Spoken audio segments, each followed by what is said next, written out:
Diana is here. Pastor Walden is here. So we're ready to start. So time is 10:45. I would like to call the Temple City, July 20th, 2021, regular meeting to order. And for those of you who just called in, and I apologize for the delay because the council just have had a joint meeting with the planning commissioners, and to go over the housing element. That meeting took a little longer than we expect, so we're starting a little bit late. But with that, we will start our meeting. And pursuant to Section 3 of the executive order issued by Governor Newsom on March 17, 2020, cities are allowed to hold city council meetings via teleconferencing, and members of the public can observe and address the meeting telephonically or electronically. To listen to the meeting telephonically, please call 1-669-900-6833, meeting ID 811-1858-2184, passcode 788155, or through the city's live webcast on YouTube. And so at this time, Madam Clerk, please roll call. Yes, Mayor. Councilmember Chavez? Councilmember Chavez? Parents in outfield. Here. Councilmember Mann? Here. Councilmember Vizcarra? Here. Mayor Pro Tem Sternquist? Here. Mayor Yu? Here. And for those calling in, your audio will be unmuted during public comment, and when public comments open during an agendized item discussion, you can also email your request to speak to cityclerk@templecity.us right now and indicate on the subject line the item you wish to provide comment. At this time, very happy tonight to have Pastor Jim Walden with First Baptist Church, located at 1619 South Baldwin, to provide our invocation. Sorry, Pastor Walden, keeping you waiting there. You're on mute, Pastor. You're still on mute. Hey, there we go. Yes, yes. Sorry. Thank you so much. I'm honored to be with you. Let's pray, okay? Father, thank you for tonight. I am so grateful for this city that matters to you. I'm so glad that you are interested in Temple City and all that goes on in the area. I continue to pray for our city, our state, and our nation, that God, you'd have mercy on us, especially in this time of COVID, that you would protect our businesses and our families, and especially as our schools look to resume in about a month. Lord, I so appreciate the leadership of this city, and I ask for wisdom. We need leadership with great wisdom in these days, and ask that it would come from you, that there would be a unification process that happens in the city, and we'd be able to bring glory to you. Thank you for loving us and for what you will do. In Jesus' name, amen. Amen. Amen. Thank you, Pastor Walden. Thank We you. appreciate that. So next item is Pledge of Allegiance.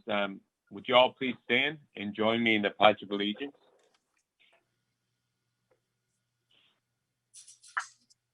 Your right hand over the heart. Ready to begin. I pledge allegiance to the flag, To the flag of the United States of America and to the republic for which it stands, one nation, under God, indivisible, with liberty and justice for all.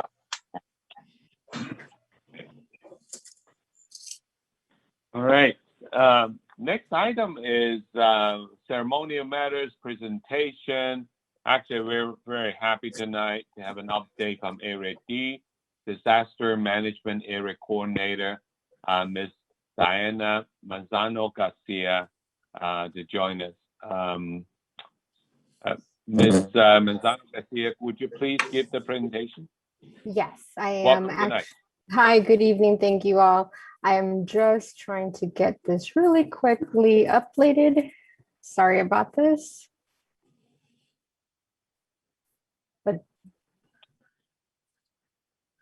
Take your time.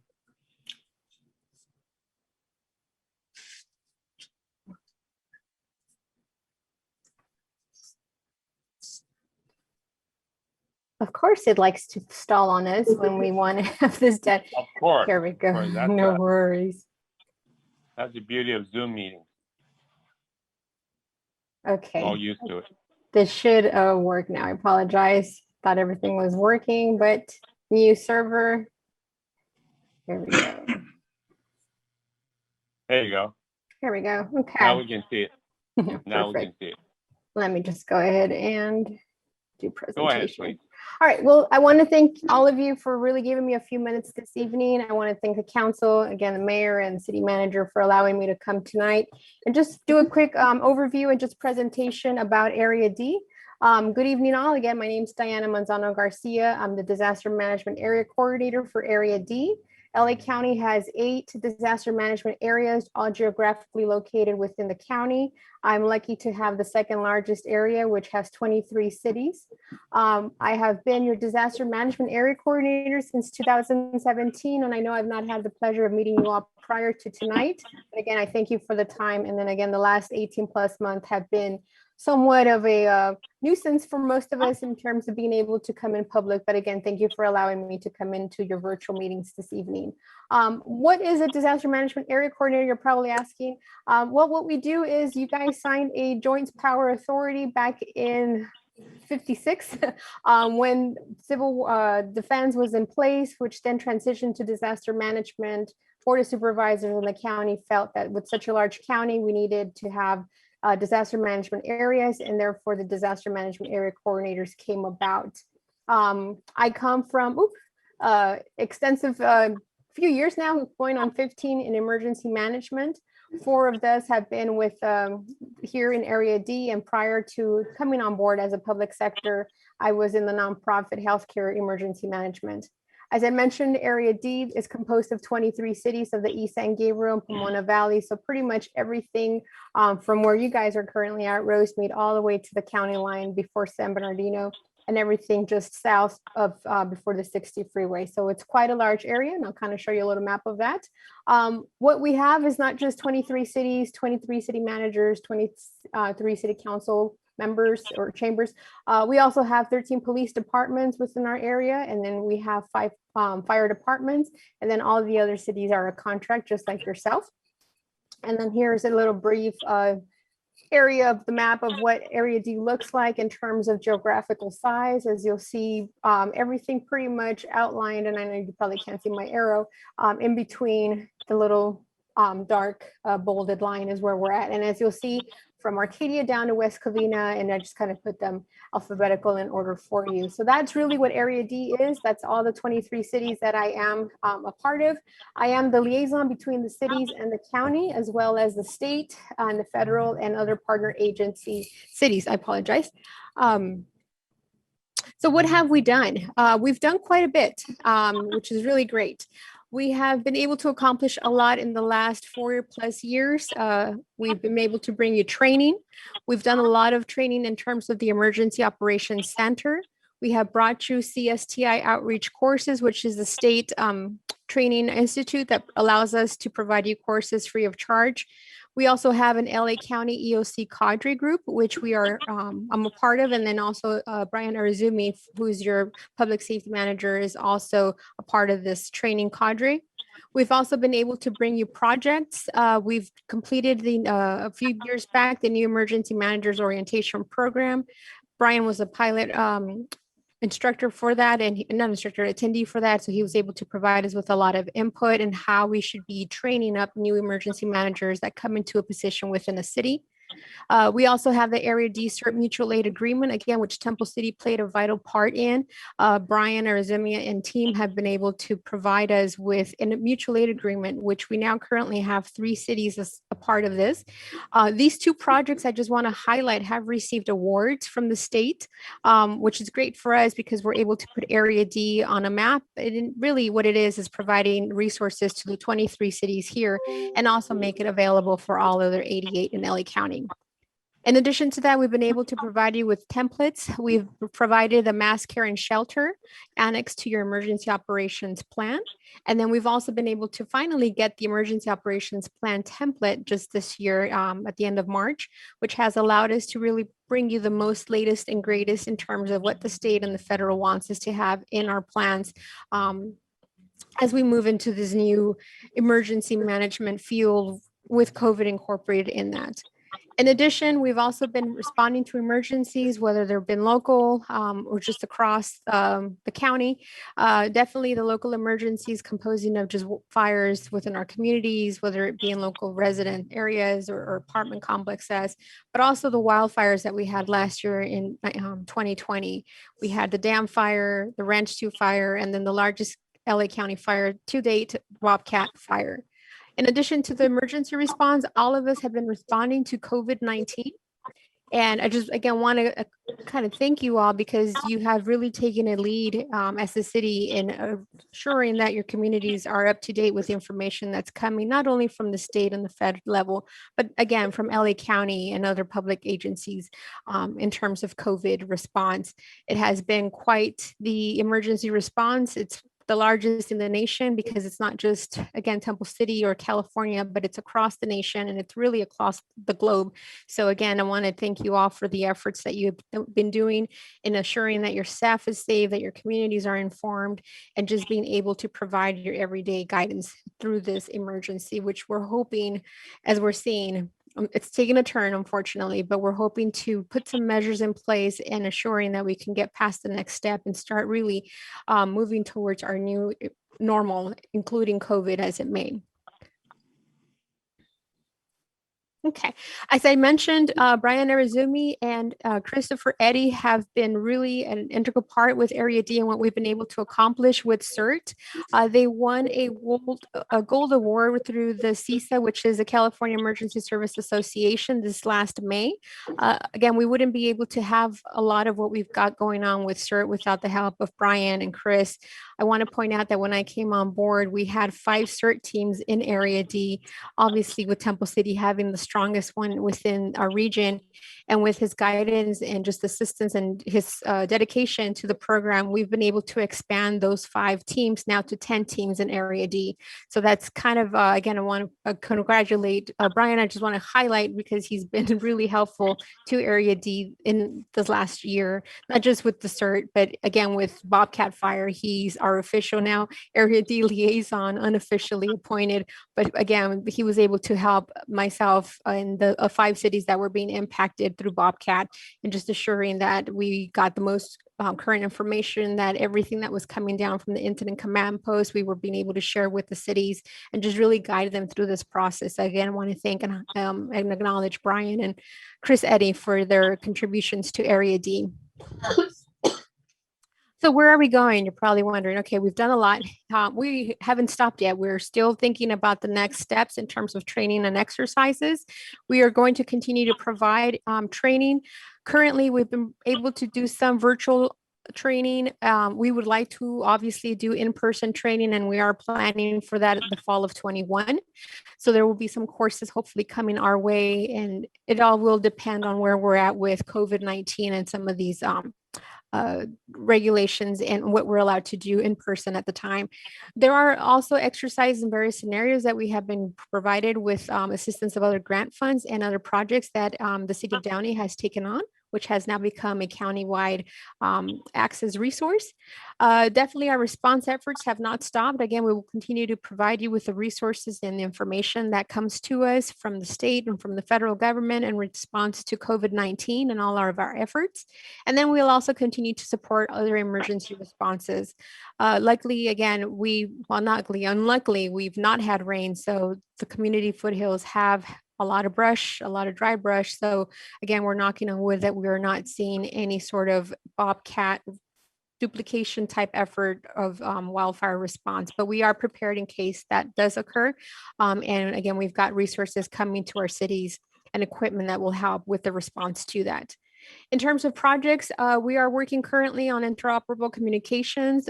We are we've got grant funded some additional funds through the EMPG, which is the Emergency Management Performance Grant, which is allowing us to provide communication systems to the cities of Area D.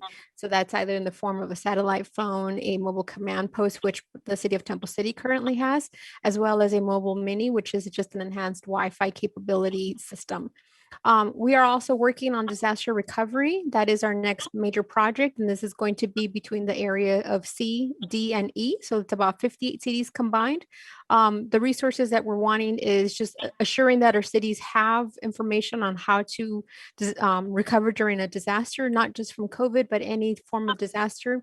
We are still planning for, again, those wildfires and the earthquakes that we, again, have not seen in our lifetime, but do need to anticipate them at some point. And so that's the information that we want to provide our cities so that you guys are prepared and have all the right tools when this occurs. And then continuously support your emergency management programs. Again, I want to say that Temple City has been one of the staple cities in our areas in terms of emergency management. You have a coordinator that's very dedicated to his job, not just within public safety, but assuring that emergency management is something that the city has in terms of plans and plans in place. And again, with the support of you guys as city council and the city manager, this could not have happened. So again, thank you for really supporting the programs. And from Area D, we will continue to do so as well. We will continuously coordinate, trainings, exercises, or any other responses. Definitely communicate with you, and that's in the form of just providing the resource information that we're receiving from various levels, and just continuously play the liaison role within the county and the cities. And then the collaboration, like I mentioned, Brian Arizumi in the city of Temple City played a real big part in Area D when we responded to the Bobcat fire. And so we hope to have that collaboration continue, as we know that our neighbors within Area D definitely will need the resources and the expertise like you have currently within your emergency management program coordinator, that cities will definitely benefit from having. So with that, I want to again thank you all for your time, and just kind of wanted to come in and say hello and introduce myself and just kind of highlight the great things we've been doing. Again, highlight the great things that the city of Temple City has been doing as well. And here you'll have my contact information. Brian definitely knows how to get a hold of me. But again, we can make this also available to as city council and city manager as we continue to move forward in our, again, COVID-19 response, and then any other emergency response that may come our way, as we need to be prepared to do so. With that, I'll go ahead and stop sharing my screen and leave it open for questions. Well, any questions from or comments from the city council? I have a question, Mayor. Sure. Yeah, please. To me, I think this is the first time I've ever heard of Area D. I'm just wondering if anybody else on the council had. Is it funded by the county? Yes, so we receive grant, which is the Emergency Management Performance Grant. It comes from the federal government down to the state and then funneled down to the county to us. That is what covers me as your Area D Disaster Management Area Coordinator. So that's what funds the position itself and all the operational costs and then projects and programs that we're able to provide you as the city and the emergency service coordinators. Was there someone before you that was with our city? Who was that? Brenda Honeymiller. I'm hoping the name rings a bell with some of you. She was here for about 18 plus years prior to myself. And so pretty Never well heard of her. No. Yeah. I mean, I'm just being really honest, because No. when you said Area D, I'm thinking, this is like that place in Las Vegas, where the UFOs go or whatever that Area is. But, 51. yes, Area 51. So I sometimes answer my phones like that when I don't recognize the number. Councilmember Sternquist, we did previously have Brenda Honeymiller, the previous DMAC. She did come to a city council meeting to provide city council training with the executive level course, the G402. And do you know when she came? This was probably 6 years ago, 5-6 years ago. I don't remember her, and I've been on council for 10 years. Well, I'm hoping to come back. But anyway, I'm really happy to have you and have you engage with us so that we're familiar with the resources that are available, because honestly, if she came 6 years ago, we haven't heard from anybody since then. So I just really appreciate you engaging with us this evening. No, thank you again for your time. And I hope to come back in the near future and not have it so lagged of a time. I know it's been 4 years since I've been on board, but we've been busy. And so again, with I'm COVID sure. kind of slowing certain things, I wanted to make sure that we kind of touch base and just kind of highlighted some things that we've been doing for the cities of Area D. And then again, highlight the great work that between the city manager and Brian Arizumi and Public Safety Right. have been doing. Well, you know, I've seen some recent emails from you, and because we get so many emails and I wasn't familiar with Area D or your name, they just actually got deleted because, you know, I didn't know anything about it. So now I know your name and I'm going to not delete them and I'm going to read them. Thank you. Any other questions? Councilmember, anybody else? Any other comments or I don't. questions for? Yeah, Councilmember Viscar. No. No questions. Thank you for coming. No worry. Okay. Yeah, I have one quick one. And I think maybe you touch on the interoperable communications. So are you part of LA RICS as well? I am not directly part of LA RICS. We were able to get the funding from, again, it's a COVID supplemental grant that the state was able to receive. Not a lot of dollars, but enough for us to be able to provide the cities with some communication capabilities of enhancement. So what we looked at again was satellite phones. Brian has the Mobile Command Center Unit 2.0, which allows it to be a mobile stand-up command center. So let's say you had to relocate against City Hall, or you needed to provide an alternate location for your emergency operations center, that capability is available. And then if we wanted to provide additional Wi-Fi capabilities because we had to be on an alternate location and offsite, that is another item. And we're looking potentially at just, again, other items that will help, like solar panel charging stations for some of these devices that can help. Really what we're looking at is, again, we realize COVID has put us all in a really weird situation where we're no longer, well, at the moment, able to come in person. Slowly but surely we will, but allowing us to have redundant communication systems in place is really what we were looking at in case we needed to alternate our locations that we currently have. Well, Mayor Pro Tem, go ahead.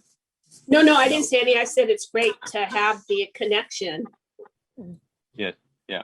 Well, Ms. Manzano Garcia, thank you so much. I mean, I echo what the Mayor Pro Tem said. It's great to hear from Area D, to know all the great things you've been doing. So it's actually, don't be a stranger to come back from time to time and visit with us.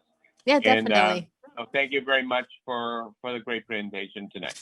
No worries. Thank you, Agal. And again, thank you for the time this evening, and I hope to be back soon. Thank you. Right. And also, I want to take this opportunity to congratulate Mr. Arizumi for the Gold Award. Congrats. Great. Thank you. Great job. Good work, Brian. And I'm really impressed that you're actually teaching over there as well. So it's so we have nothing but the best here in Tambo City. Thank you. Congrats. Next item is public comments on item not listed on the agenda. The City Council will now hear public comments regarding item not listed. The procedure to address the City Council is highlighted on the first page of the City Council's agenda. For those calling in, your audio will now be unmuted. Please state your name so that you can be added to the speakers list. To avoid callers from speaking over each other, we will call your name to speak. Madam Clerk, would you please unmute the phones? And I saw some numbers, some callers. If you are here to speak on items not listed, please state your name. Hi, this is Kimberly Luna. Hi, Kimberly. Anyone else?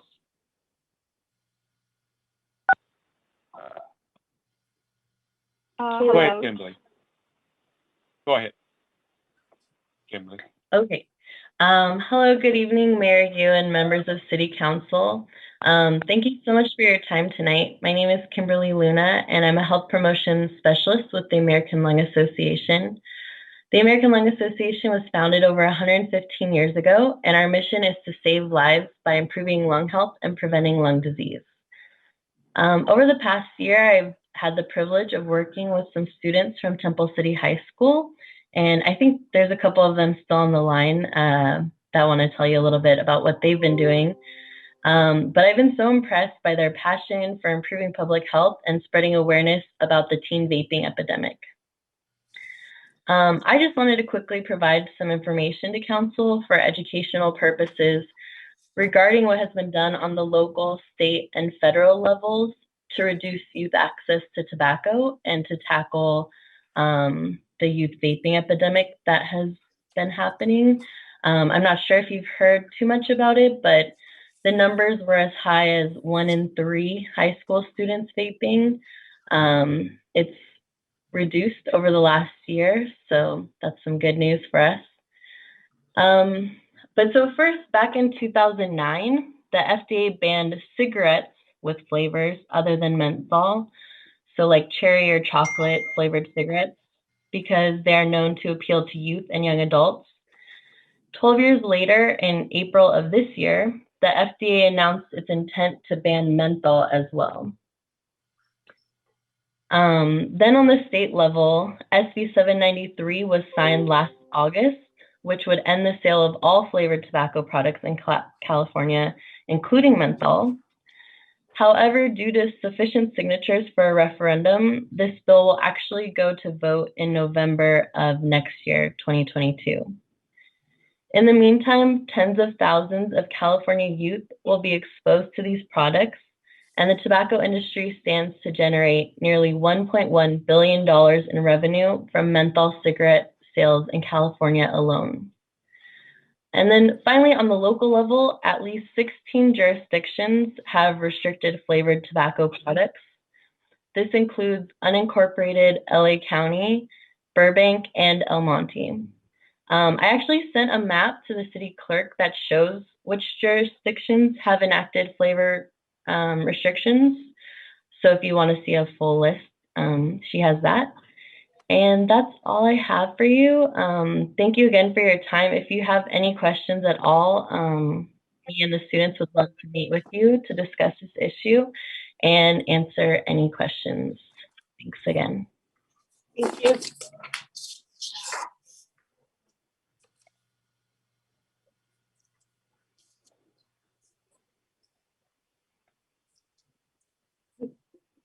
I think you're muted, Vince. Oh, sorry. I've been talking to myself as usual. Ms. Luna, thank you so much for information. And any questions from the City Council for the American Lung Association? If not, then we'll move on to the next caller. Anyone else who want to address the City Council? Mayor Yu, can I make a comment real quick? Certainly. Yeah, I just want to thank Kimberly Luna. I actually had an opportunity to meet with her and some of the Temple City High School students a couple of months ago, and they had a lot of great information. And the kids are doing a lot of research specific to Temple City. So if I would encourage my council colleagues to also talk with her and the students if you have a chance. It's pretty impressive what they've come. Thanks for coming tonight. No more. Thank you. Oni. All right. Anyone else would like to address the City Council at this time? Any callers? Hearing none. Madam Clerk, do you have emails? Hello? Yes. Hello? Could I make a public comment? Would it be possible? Certainly. Please say your name. My name is Raymond Chung. Okay. Mr. Chung? Okay. I just want to thank everybody for taking, sorry about that. I just want to thank everybody for taking the time to hear my thoughts and concerns on this issue. Again, my name is Raymond Chung. I'll be a senior this year at Temple City High School, and I'm also a youth advocate for Healthy Lungs TC. I'm with Kimberly. We are a group of students and advisors that aim to spread awareness of lung health in Temple City. We discuss the dangers of youth vaping and the toxic effect of tobacco waste on the environment. We encourage youth to make healthy choices in regards to vaping and their lung health in general. In this past year, our community organization has actually done quite a few things. We started out with our Photo Voice project, where we collected evidence of tobacco within our community, which we displayed on our website. We began to form a coalition that centered around education and gaining support amongst the youth against tobacco and vaping. Our first meeting, we were able to reach over 30 members in the community. And we were also able to continue to educate the youth about the detrimental effects that tobacco has on our environment, as well as our physical and mental health. I think Councilmember Mann mentioned this, but we also were able to speak with local leaders, such as Councilmember Mann, and also had the opportunity to speak with a member of Ed Chow's staff, Assembly Member Ed Chow's staff, about our concerns with the youth vaping epidemic. And additionally, we were able to prepare our educational series called Tattoo, Teens Against Tobacco Use, and present for local groups in the area. We are currently presenting for you and have gathered letters of support to show support against tobacco and vaping in our community. We've gathered support from 8 groups in Temple City and from over 40 people in the community. I'm personally involved with Healthy Lungs TC for numerous reasons. The first is that I find it concerning that youth are targeted to start smoking. I've personally been contacted through social media platforms to ask me if I want to buy vape and start smoking. Another is that my dad smokes, and he has been hospitalized numerous times because of it. He understands the harmful effect that smoking has in his body, but continues to smoke. And that's the major reason why I'm devoted to education and prevention with tobacco and vaping, because it can be really hard to quit. So if I could prevent any of my peers from engaging in smoking, I would see this as an accomplishment. Going forward, my wish is that this topic could become agendized, and Healthy Lungs TC, as well as members of the community, can have the opportunity to speak at future meetings about this topic and what we can do in our community to reduce tobacco and vaping use. Thank you. This concludes my public comment. Thank you, Mr. Chang. Really appreciate your comments. Anyone else who would like to address the City Council? I see that there are a couple more phone numbers. Hey, can I speak, please? My name is Kaylee Iber. I'm sorry, I missed your name. Kaylee Iber is my name. Yeah, could you please go ahead? Thank you. Hi, members of the City Council. My name is Kaylee Iber, and I am an incoming sophomore at Temple City High School and also a member of Healthy Lungs Temple City. I'll be speaking on the issue of the youth vaping epidemic and how flavors hook kids. The most current statistics on teen vaping, according to the CDC, show that about 1 in 5, or about 20% of high school students in 2020 reported use of e-cigarettes in the past 30 days, which is a decrease from around the 30% in 2019. Of those numbers, 97% of youth who vape use flavors. There are over 15,000 flavors on the market, and these flavors are specifically meant to entice teens. The rise in popularity of e-cigarettes and flavored products threaten the health and well-being of our youth, as teens are 7 times more likely to vape nicotine than adults. Youth nicotine use can also lead to addiction and harm the developing brain, impact learning, memory, and attention. The teen vaping epidemic capitalizes off of the fact that flavored products are seen as safer and mask the harsh taste of tobacco. Flavors entice youth, and our kids deserve better. Limiting access to flavored tobacco will help protect our youth from a lifetime of addiction. Communities around Temple City have begun to restrict the sales of flavored products and vape products. They limit the sale of tobacco products, especially near schools, because tobacco is affordable to youth. In the future, Healthy Lungs Temple City hopes to gain a platform where we are able to spread awareness about the community of flavored tobacco sales.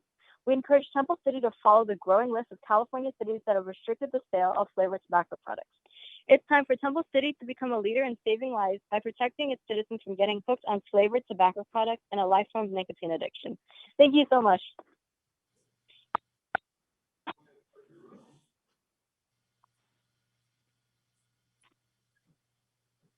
Mary, we can't hear you. Sorry, I'm talking to myself again. So I see that there's another phone number that called in. Do you want to address the City Council at this time? Hello. Hello. All right. I am. Yes, I am going to make a public comment on the same topic with the Healthy Lungs Temple City. And may I start now? Yeah, please go ahead. All right, thank you. Good evening, Mayor Yu and members of Temple City City Council. My name is Mary Zhang, and I'm a member of the Healthy Lungs Temple City. And I would like to speak on the tobacco retail licensing, and the issue of youth access to tobacco products in Temple City. The tobacco retail licensing, as known as TRL, discourages the sale or distribution of tobacco and nicotine products to minors. Temple City does a great job with the TRL. In fact, we're ahead of the game. And in the California State of Tobacco Control 2020 report, Temple City scores a 9 out of 12 on overall tobacco control. But I believe there's more space for further improvement. In a public opinion survey performed in Temple City between April 2019 through March 2020, the public strongly supports the strengthening regulation of local tobacco retailers. 2 in 3 Temple City residents support a law that prohibits the sale of flavored tobacco products. 79% support a law regulating electronic smoking devices, including sale of e-cigarettes and other vaping devices. Using vape devices along with flavored products made it easier for teens to consume and get addicted to nicotine than conventional cigarettes. And these cigarettes can be easily found in convenience stores, drugstores, vape stores, and numerous online platforms, including social media, like Raymond mentioned earlier. 86% of the TC residents support restrictions on sale of tobacco products near schools, playgrounds, parks, and other youth-friendly areas. And if you have noticed, we have a vape store across from our park. The survey also reflects that almost 3 in 4 TC residents believe it is easy for youth to buy tobacco products in our community. And that really means that youth access to flavored tobacco is a problem. 1 in 3 Temple City tobacco retailers was willing to sell flavored tobacco products to young adults under 21 without checking their IDs. And the survey data was collected among a sample of 15 tobacco retailers from Temple City between July 2019 through January 2020. As youth advocates of Healthy Lungs TC, we want to really protect the lung health of our TC youth by tackling the problem at its source and help enforce a stricter ordinance on youth access to flavored tobacco.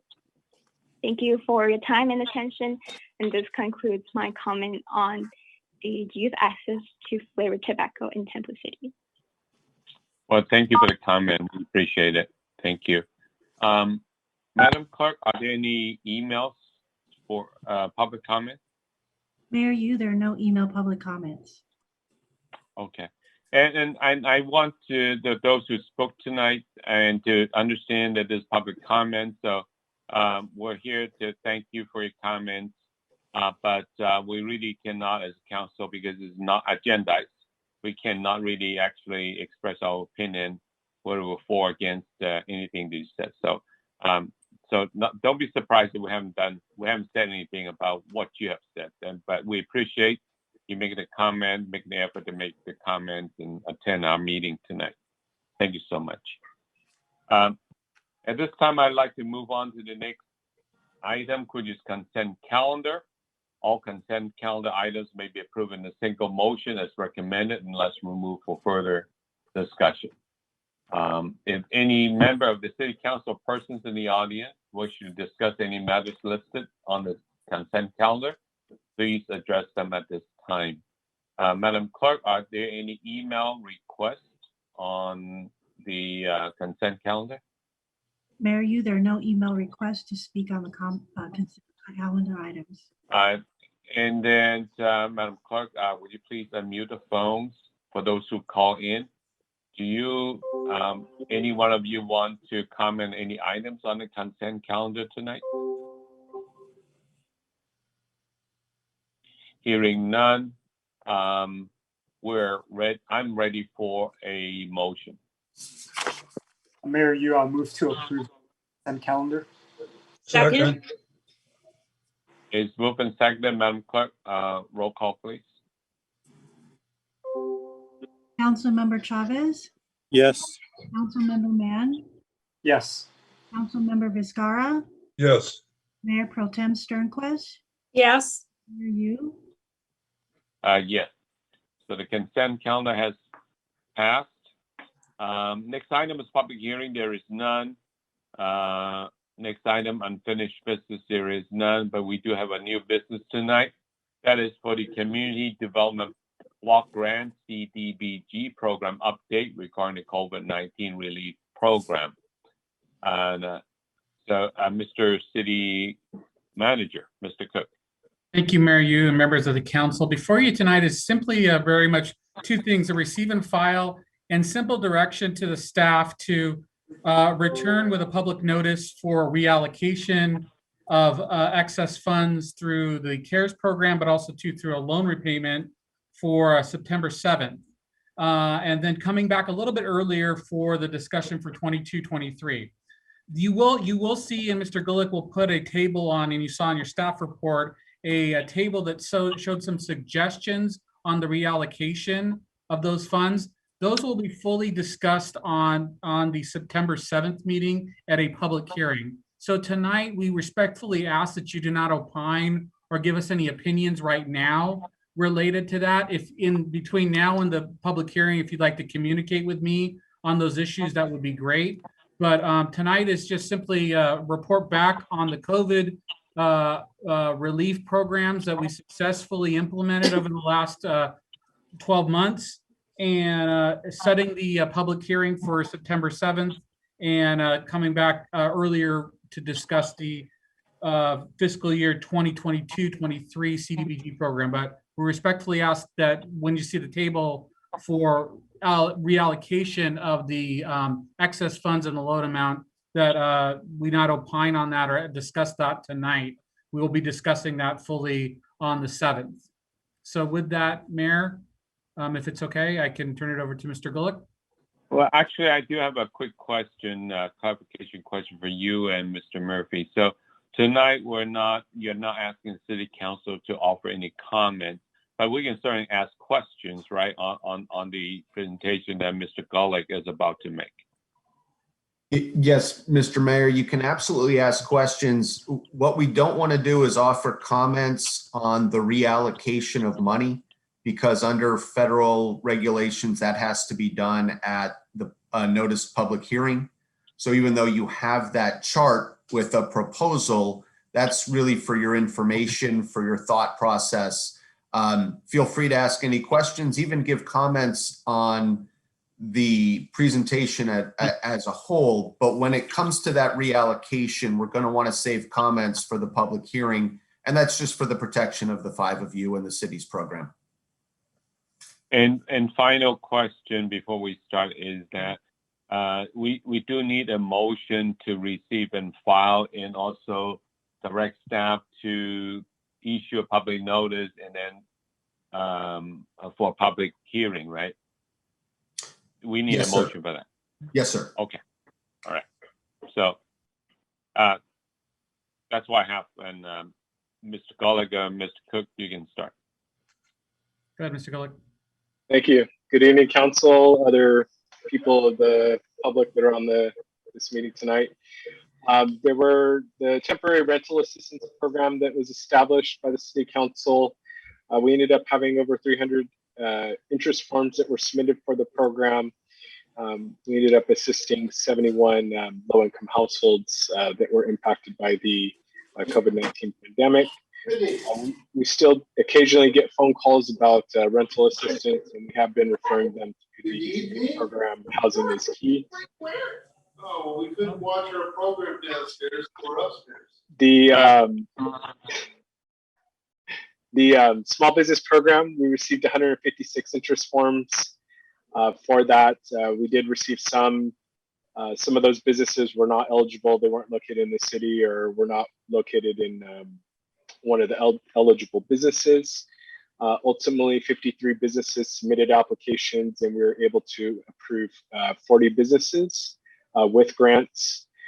And then also HUD likes to, or the CDBG program likes to see the number of retained positions, full-time equivalent jobs.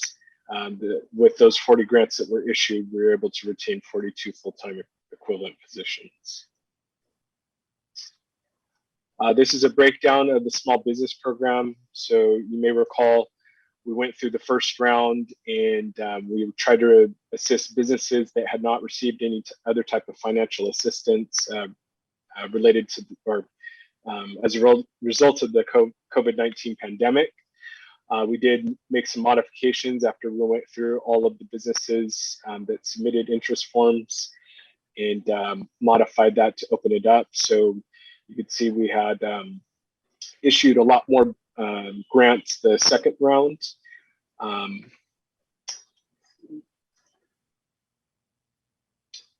And then we have our unallocated funds that was mentioned earlier.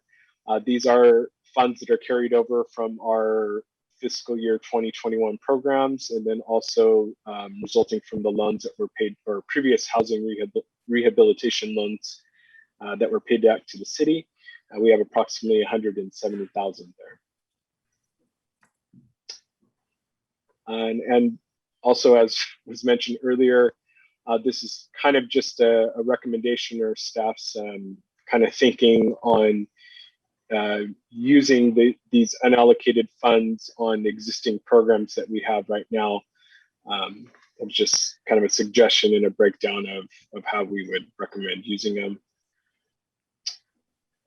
And then the recommendation tonight is to receive the update regarding these CDBG and CARES Act programs relating to the COVID-19 pandemic. Direct staff to issue the public notice for September 7th regarding amending the allocations for this current fiscal year. And then direct staff also to return on November 2nd to discuss next fiscal year programs. And that concludes the presentation. All right, thank you, Mr. Gullick. And are there any questions from the City Council regarding what's been presented? I'll start with Councilmember Min. Thank you, Mayor Yu. Just one quick question. In the staff report, it says that the balance, excuse me, the balance of the small business grant program is approximately $16,000.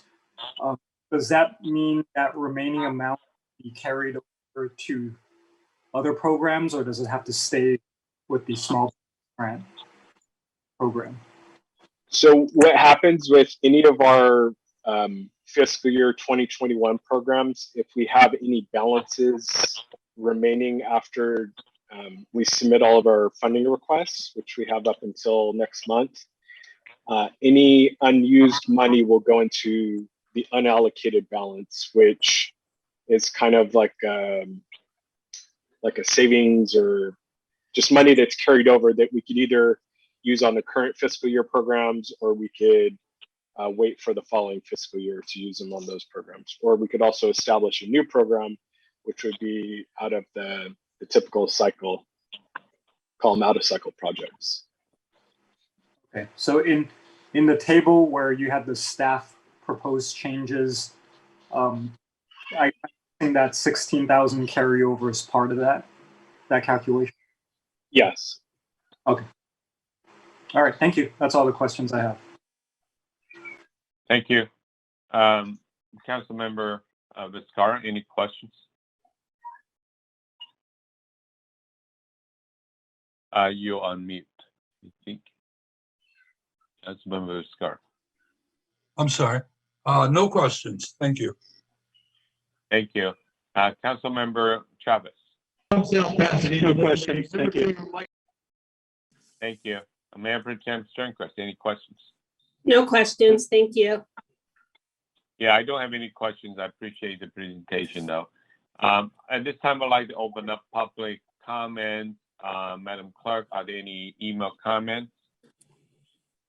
Mayor Yu, there are no email comments. And I don't see any phone calls either on the screen. So with that, I'll close public comments, and I'll go back to the council. Any final comment, final questions? Councilman Mann? I don't have any further questions or comments. Thank you. Okay. Or actually, let me do this quickly. Any other further questions from anyone? Hearing none, I don't have any questions either. So I'm ready for a motion to receive and file in. I move that we receive and file. Second. Okay, and that will also including directing staff for the public notice and return, right? Councilmember Viscar. Yes. Okay, move and who was the second, Madam Mayor Pro Tem? Mayor Pro Second? Tem. Yeah. So is moving second, Madam Clerk, roll call, please. Councilmember Chavez, Yes. Councilmember Mann, Yes. Councilmember Viscara, Yes.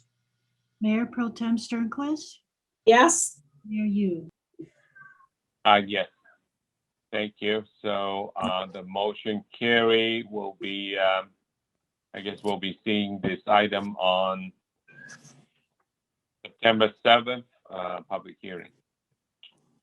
And next item is update from Mr. City Manager. Mr. Cook. Thank you, Mayor. You all be brief. Thank you for staff. The last two items we've had tonight between the housing element and this really shows the great work staff is doing. Really successful implementation of our COVID-19 program. And just thanks to staff too for really providing some great service to the community. We've gone through a lot through COVID-19. And on top of that, we went through a major trash transition as well over the last month and a half. So thank you to them. Our online services, our appointment services are working extremely well. We are hearing nothing but thanks and really an enhanced level of service for the community as well, and a level of efficiency that unfortunately, if we hadn't had COVID-19, we may have not been pushed in that direction as much. But we're seeing that in an improved level of service. And so thank you to all of them. Thank you to the entire team from the internally with admin services to planning to building to Parks and Recreation, and then obviously to, as you heard earlier from Diana, our public safety team, who've really collectively as a team have come together to really do the work of what we're supposed to do and serve the city. That's our entire purpose. And we're doing it in a way that's safe for them, safe for the public, and we're going to continue to do that going forward. So thank you to them.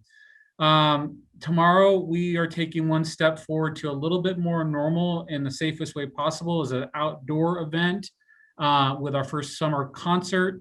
We ask everybody to please, if you are sick or you've been COVID positive, you've been around a COVID positive person, please do not attend this event tomorrow. While we cannot ask you to mask outside, masking is always appreciated. I will be masked when I'm out there tomorrow for a little while as well. So please take precautions as necessary going forward.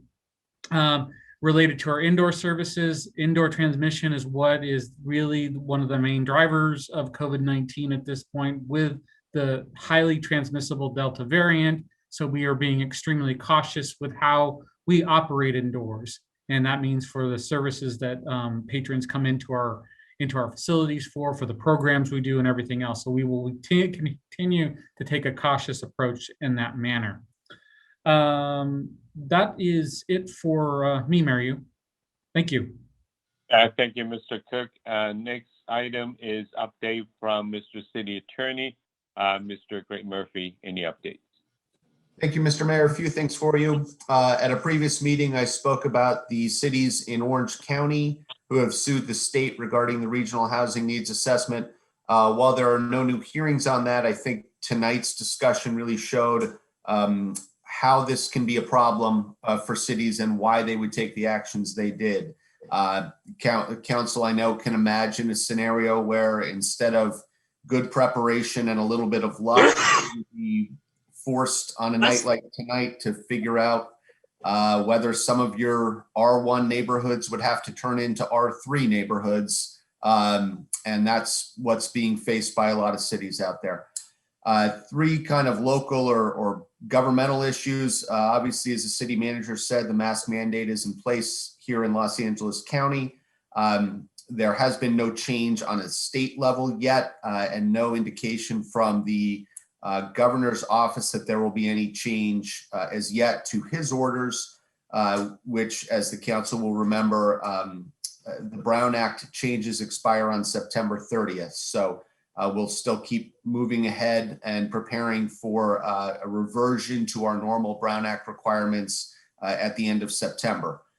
There are 3 recall efforts ongoing in the city of Los Angeles right now. None of them have gathered enough signatures to get to election, but all of them have qualified to be out gathering signatures. Coincidentally, but certainly fortuitously, Cal Cities, which is what the League of California Cities is now calling itself, is one of the tracks or one of the topics that will be discussed at their annual conference in September. Will be bringing back decorum in the public sector.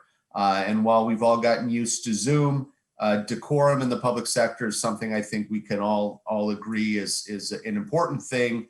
As someone said in a meeting I was at last night, it's good to disagree without being disagreeable. So it will be interesting to see whether their efforts have any effect on us all as we move forward. That is my report, sir. Thank you very much. Thank you, Mr. Murphy. Next item is council report regarding ad hoc or standing committee meetings. Any reporting back? Yes, Mayor Yu, I'd like to report out for the Public Works and Infrastructure Standing Committee. Please. Yeah, so Mayor Yu and I are part of that standing committee. We had a brief meeting last Friday, an update from our Parks and Rec Director Matsumoto and David Volt's design, our design consultant, gave us an update on the themes for the shade structure park. The standing committee reviewed the scheme. There were alternate. The standing committee recommended that we adopt a hybrid of the two. And the main reason was to have a spaces within the park. We wanted inclusive, also match the vibrant color scheme that the designers have already provided to us. So it went well. At moving forward at a Mayor Yu, if you'd like to fill in on anything else. No, that was a great report. Thank you. That's all. Thanks. Right. Any other report? Councilman Vizcarra, I was going on the art. Yeah. We had it was actually a brief meeting with Adam Matsumoto and Kathy Keelan. Bob Hepler wasn't able to be there, and we were looking at the areas in the construction site where there are opportunities for art.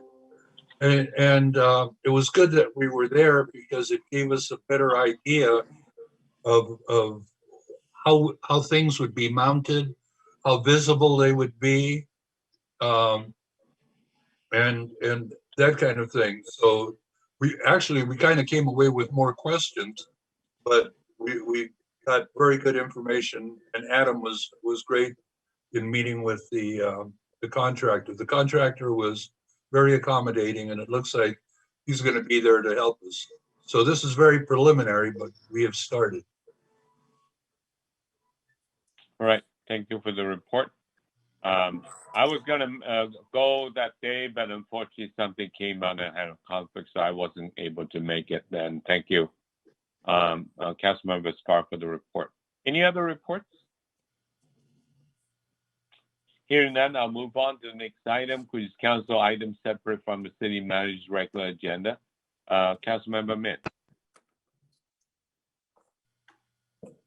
Nothing specific, but I just, it's exciting to hear that we're getting our concerts back. Fortunately, I can't make it tomorrow, but I'm looking forward to see some of the pictures or videos that some folks might post, and yeah, hopefully it all goes well. I want to thank Mr. City Manager Cook for that little bit of I don't want to call it a warning, but at least a suggestion for residents who may not have been vaccinated to perhaps not. But speaking of vaccination rates, as some of my council friends from other cities were sharing this COVID vaccination dashboard that the LA County Public Health has on their website. As of yesterday, our city has a vaccination rate of 78% of our residents, which is remarkably high for the entire LA County region. We're like one of the highest. I think the only city that I found that was higher than us was Monterey Park at 82%. And I think maybe San Gabriel was like 1% higher than us or something.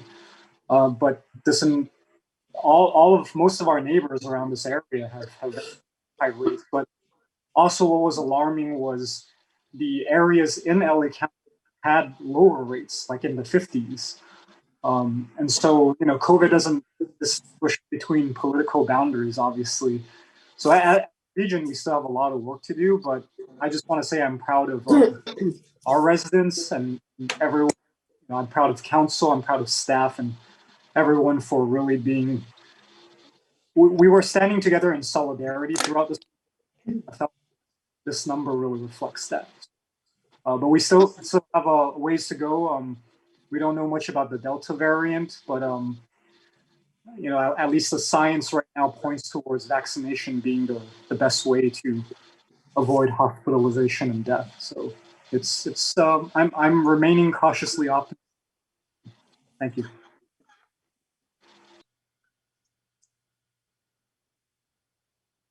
You're muted, didn't marry you. Oh, I did it again. What, fifth time tonight? Okay. So, Councilmember Scar, any comments or any council items from you? Did you say me? Yes. Yes. Oh, I couldn't hear you. The only comment I really have has to do with trash cans. And I'm getting to the point where I almost don't want to walk my dogs because I can't get down the block without being bombarded with questions. And why did we do this? And how can I get smaller ones? What trash can I put here? Why do we have to put them out in the street like that? Blah, blah, blah. I'm telling you, I'm sure that'll calm down over time as people get used to it. But there were a lot of questions out there. A lot of them were from women who didn't realize that they could get smaller trash cans. So I spent some time telling them about that. And so that's been my life. And I don't know, maybe not, if we ever do that again, I got some good ideas as to how to forestall some of those questions. That's all I have. All right. Thank you. Next is Councilmember Chavez. No comments. Thank you. Here. All right. Thank you. Mayor Pro Tem Sternquist, any further items? I have a few things. I wanted to ask the council if they would entertain putting something on a future agenda that deals with parking situations, especially in light of the fact that we are having more and more ADUs being built and they do not have to replace any parking. So you can build ADUs and you don't need to provide any parking. People park on the street. Let me give you an example. A renter has a 1-car garage. It's a 2-bedroom home. They have 2 cars, and one of the renters travels a lot for work. So she's not home maybe 2 to 3 days out of a 7-day week. And the other days she's traveling. The 1-car garage, I mean, this was probably built in the 60s, cannot fit a standard size car in the garage. You cannot open the doors to get in and out of a car. Maybe if you had a little small EV or one of the smart cars. But I spoke to Brian regarding this, and he said that, I guess, is that county code, Brian, where you cannot park on a street for more than 72 hours without moving your vehicle. Greg, It's adopted by reference from the California Vehicle Code. Okay. So what happens is when they received a notice saying that they were in violation because the car had not been moved for 72 hours, but they did not know, like, what are they supposed to do if there's nobody home to move a vehicle? So in talking to Brian, I thought this is going to become more problematic as we get more ADUs, because there's going to be more people parking on the street. And as things open up, people are going to start traveling to jobs, to, maybe trips. What do they do with that car that's parked there more than 72 hours? So I was wondering if we could possibly put it on an agenda to discuss it, maybe have a permit, something, a nominal fee, where if they are going to be leaving for more than 72 hours, they get a permit from the city. I don't know what the answer is, but I don't know. I can't think of a solution other than having them get a permit, because they can't move their vehicle. And I think it would be hard for people to have to depend on a neighbor who might forget to move that vehicle. I don't know what other cities do. Greg, do you maybe have any ideas what people do in other cities? Honestly, I have not had to look at that. Frankly, most of the cities we deal with like the 72-hour limitation, because it ensures that nobody puts an inoperable vehicle on the street and just has it sit there. I haven't run into the situation you're describing, which, as you said, as places get more dense and parking doesn't grow along with it, we are seeing new challenges. So if that's something that the council does want to agendize, then by all means, we'll look into what might be done, perhaps with some of our firm's clients in the Bay Area that have that density already, and to see what they might be doing. Okay. I don't know what the solution is. Maybe even the sheriff's department could help us with some ideas of some type of permit or something someone could get. I don't know. The second item is I'm wondering if we could revisit, now that things are opening up. It's been a long time since our sign on Baldwin, the entrance into our city. And I know we've always piggybacked that idea with, it was going to be when we did the downtown revitalization and the Las Tunas revitalization. But I think it's a real opportunity now to just welcome people back into our own city. And, we're going to have some funding in our budget that might be appropriate. And I don't think it's going to be a significant amount, but I think it would be really a great thing for our community if we could at least discuss the possibility of putting a sign in sooner or later. I don't know, when does that ad hoc meet, Vincent? We haven't met for a long time on the Las Tunas improvement. And I think Councilman Chavez and I are on that committee, but we haven't met for, I don't know, I can't remember when we met last. Well, I didn't even remember I was even on that committee. Would you possibly entertain to meet and then talk about, give a recommendation about what you think about that sign, about possibly waiting or maybe moving ahead now? And I just, because all of a sudden I'm going back on my notes and thinking, oh my gosh, this has been so long since we've discussed this or done anything. And then I'm still not sure. And Brian, I meant to ask you this the other day when we spoke. What is the timeline of when they're coming back to us about the old chamber site?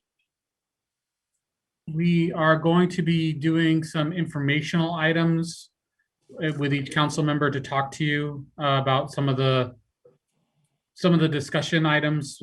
So we'll be scheduling those as informational meetings in the next 2 weeks. And that is the information from the consultant, correct? Information from the consultant and just some additional information that staff has been able to pull together. Okay. And I know you had told me that staff also had some ideas. So if we could get those with those informational ideas, that would be great. Greg, if you wouldn't mind checking with your colleagues up north and see if they have any creative ways of how they handle when people leave for a period of time for work or travel, it would be appreciated. And maybe we could start with that. Sure. Okay. And then I'd just like to ask if, Mayor, if you would consider closing the meeting in honor of Frank Panett. Greg Murphy knows him well also. He grew up in Temple City and he is the brother of our older American for this year, Mr. Panett. They grew up in Temple City, went to St. Luke's School, and he was just a lovely gentleman. He was the longtime parish director of, what would you call, Greg?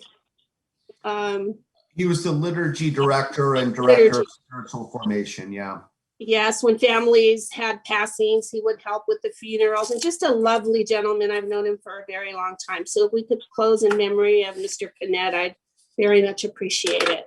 And that's about it. Thank you. Thank you, Mayor Pro Tem. And well, I don't have much items, and I'm glad that the only item I have is I'm very, very glad that we're finally back on the Concert in the Park program, finally some normalcy, and thank you, Mr. Cook, for bringing up some caution. I also is back to normal. I'm actually working full-time already back, so well, I'm happy that the Concert in the Park is back, but unfortunately, I probably would have a hard time making it back, but so that people know that it's not like that I don't like the concert. It's just that I'm actually back normal too. I'm working 4 or 5 days a week full time. So, Tom, will you be there tomorrow? I plan on being there. Yes. Okay. I've So got a few, I miss shaking hands and kissing babies. well, I would just say on behalf of the council, Tom, you and I can definitely welcome everyone back to our first really big public get together, and Mayor will surely give yours and William's regards. It brings back memories of, remember, William, you and I walking around the park, and I was introducing everybody to this young whippersnapper. I do remember. I do remember that. Yeah. And Fernando, you too. You're going to be there tomorrow. There's a few things pending. I can't commit right now. Okay. Well, if you're there, all three of us will do it. all right. Moving on to the next item, additional public comments, and I'm not listed. Madam Clerk, I need email additional public comment. Mayor, there are no email public comments. And I don't see any callers other than us here. So I will close the additional public comment. And as the mayor, Mr. Cook, you want to say something? Oh, sorry, just real quick. Councilmember Mann noted it, but we were in the top 20 of LA County cities for vaccination. So thanks for mentioning that. Great job, man. Yeah, actually, I do get a lot of compliment from residents saying that the city council and the city is really caring for our residents' health, and they actually thank us for doing the vaccination campaigns. Yeah, but they're still mad about the trash.